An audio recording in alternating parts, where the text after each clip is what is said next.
Should motivation just motivate, or is there something else? Should motivation actually influence the results and the capacities of the athletes and clients we work with? We know that motivation gets them to do it, but does the proper type of motivation get them to do it better, more effective? Thereby, if you optimize the motivation of your environments, can they come back day in, day out and actually show more effective movement patterns in the skills and the tasks that you're teaching, thereby optimizing the competence and giving that relatedness something to be directed at? Let's now look at the effects of motivation on motor learning and the actual capacity of motivation to influence the movement patterns and the skills by which you are coaching your athletes and clients to become experts in.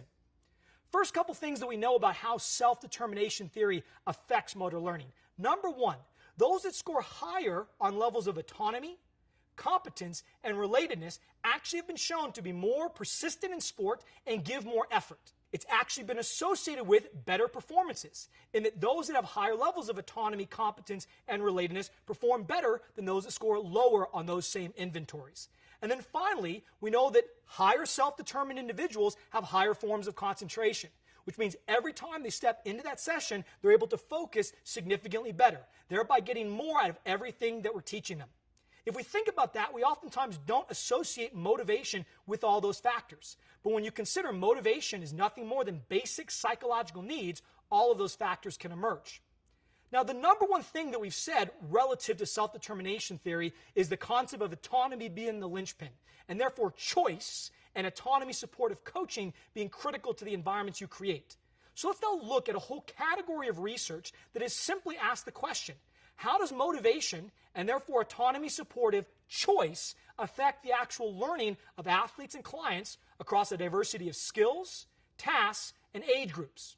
Providing clients with controlled choice over a specific practice variable has been shown to improve motor learning and skill acquisition. So what does that mean? Well, there's been well over 20 to 30 studies looking at just this. Imagine you have me who's given the choice, and you have an associated person in the same study who isn't given any choice. Now let's imagine we're doing a simple, novel aiming task. Therefore, I'm given a bunch of bean bags, and I have to throw those bean bags at a target. So I have to learn the motor skill of controlling my arm action, therefore to hit the target. I'm simply told, hey Nick, whenever you want feedback, let us know. And that feedback can come in a variety of forms. It could come in the form of the action, or it could come in the accuracy of the action. Then imagine I'm connected to another individual in the study. I was given choice, but they are not given any choice. Therefore, they go through the same exact task. But now, every time I originally asked for feedback, that is when they are given feedback. So fundamentally, the environment is the exact same. We did the same amount of repetitions, the same task. The only difference is I got feedback when I asked for it, and the other person got the same schedule of feedback, but it was given to them from an external source. Well, what happened? Well, in the majority of these studies, two things happen. In practice, sometimes the people that were given choice did better. Other times, they did equally as well. What they've always found is after 24 to 48 hours of a washout, they bring them back in. Nobody gets any feedback, and they evaluate how effective they are at the task. And what would you know? In every single one of those studies, the individuals that received some level of choice were more effective. Statistically speaking, they did significantly better than those that didn't get choice, even though the environment was the exact same. Pause and let that settle in. That something as trivial as choice, A or B, let me know when you want some feedback, was robust enough that when they came back to that next session, they were significantly better than those that were in the more controlled environment.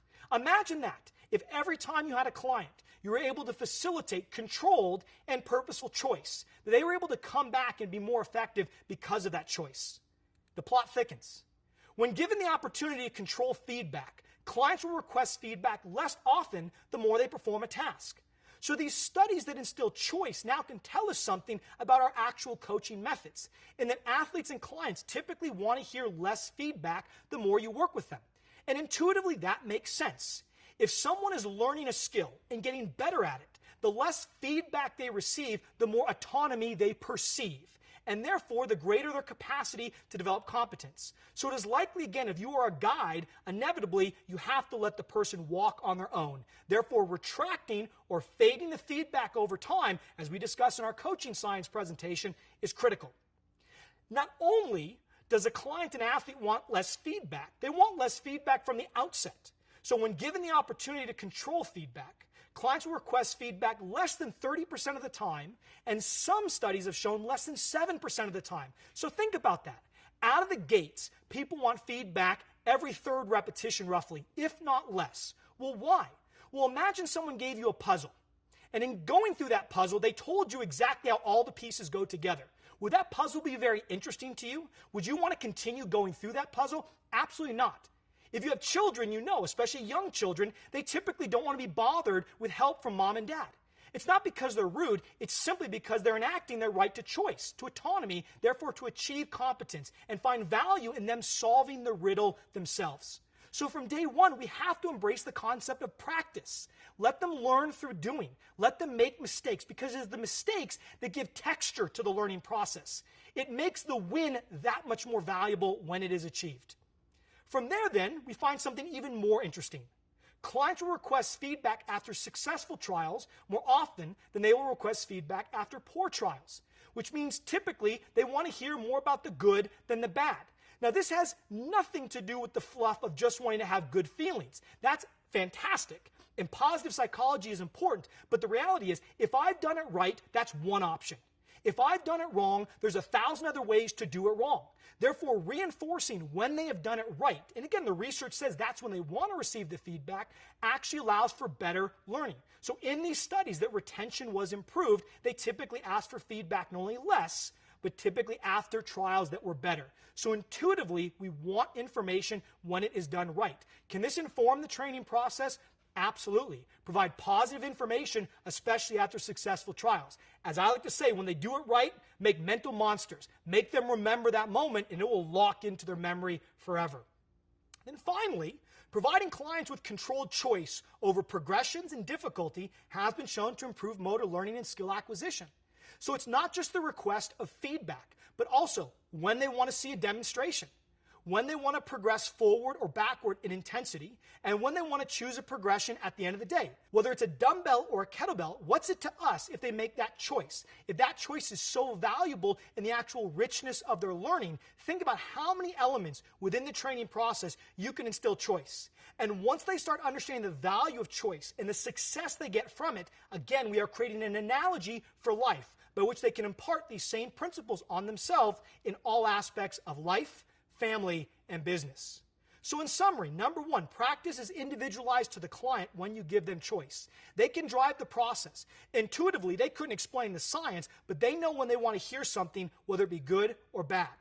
We can also then, within this, allow them to guide when they get feedback, when they actually see demonstrations, and when they receive progressions. Now, on Monday morning, are we expecting all of these things to be enacted as coaches? Absolutely not. If you can start with some low-level purposeful choice, and then you can build it to be more robust over time. Inevitably, if you work with elite athletes, you might give them a ton of choice within the process, because at the end of the day, they're the one that has to run the race. Clients then can request feedback after good reps. So again, giving them the opportunity on a given day, you don't have to do this every day, say, hey, let me know when you want to get some feedback.